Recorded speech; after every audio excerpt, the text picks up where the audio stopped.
Tevin is my husband, and he's an amazing one, and I love him. He's a really sweet person. I met him at Georgia State University when we were both going to college in 2010. And then soon after, he joined the military, and we decided to keep our relationship going. So it's pretty much been a journey, sticking through it and eventually getting into marriage. And now we're happily married.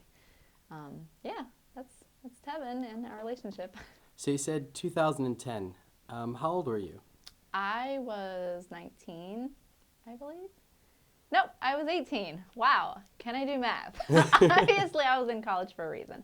I was 18, yeah, when we first met. Now, what were your your opinion of marriage before you met Tevin? My opinion of marriage. I thought that marriage could work. I didn't see it work with my parents, so I was a little bit down on that part. I was sort of looking at it as, okay, well, marriage might not work because, it didn't work with my parents. But I still was like a romantic at heart. And I was still dreaming that a marriage, it could work. I still believed in it. So how did you feel when you found out that Tevin had to go into the military? Oh, gosh. I was sort of shocked. I'm not going to say scared away because I was, I was really deep in our relationship already, and I wasn't just going to drop him. But I was definitely thrown off because I didn't really know he wanted to join just then, and especially the part he wanted to join. He originally wanted to do Army. Oh, wow. And, yeah, so, yeah, I was a little bit shocked. Yeah, it came far left field for you. Yeah, definitely. Now, would you say that it completely turned your life around? It has, but then it hasn't because growing up, my dad was switching jobs all over the place. I mean, we were from, like I mentioned before to you, I was born in a different country in Liberia, and he and my mother came here, and then we moved from New Jersey, one part of New Jersey to another part, then we moved to Georgia. So it was a little bit of a change because my husband, the stability was not always home, but then again, my dad was sort of the same way, so it wasn't that much of a change. Seems like you have very strong family values. I do.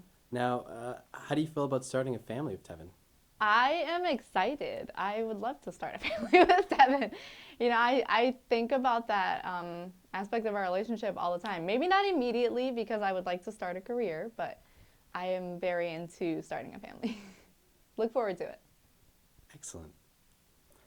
Now, when it comes to where you are, both with Tevin, where you are with school and your location, did you think a couple of years ago that you'll be where you are today?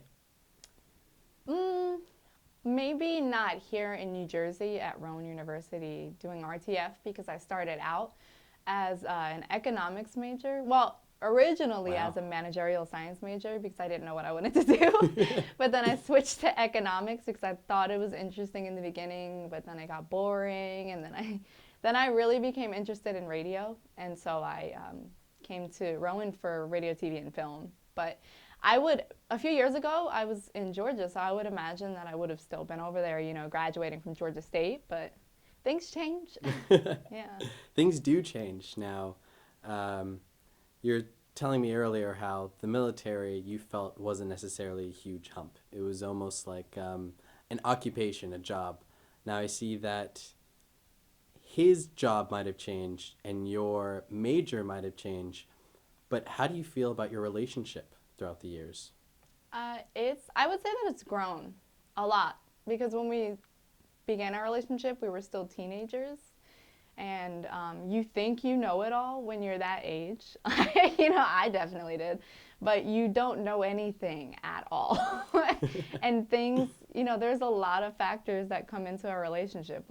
A marriage takes work. Any relationship takes work. So I would say we've grown a lot. Definitely grown. Wow. Yeah. So when it comes to the work, what are some tips that you would encourage other women in your position when it comes to um, having a relationship with someone in the military? I imagine that patience is a big role. It is, yeah. Oh, you're so right. Patience, communication, empathy, because you're not always going to understand what that person is going through. You know, especially when they're deployed, you have no idea what it's like to be in a different country and going through, you know, different aspects of the military. You don't quite understand, or you won't quite understand. So communication is important, empathy is important, and also have your own thing going on, your own career, your own interests, your own hobbies. Have something going on, so that you're not just, you know, focused in on that aspect, that that person is away or that that person is at their job, you know, so many hours. So you're saying that though there might be a distance when it comes to what you guys might be doing at the same time in the same day, Right. the love is definitely stronger because you're coming from two different directions. Yeah, absolutely. Oh, I mean, absence does make the heart grow fonder. It sounds really cheesy, and I don't like cheesy stuff, even though I'm going into radio and it can be cheesy. But it's so true. You know, when you don't see that person for so long, all you can really do is think about that person. So. Well, thank you so much, Rita. That was a very enlightening experience. I think it's wonderful that you can share with us your relationship and your experiences. It seems like you have a rare bond with your husband. I do, or I believe I do. Thank you. I appreciate it.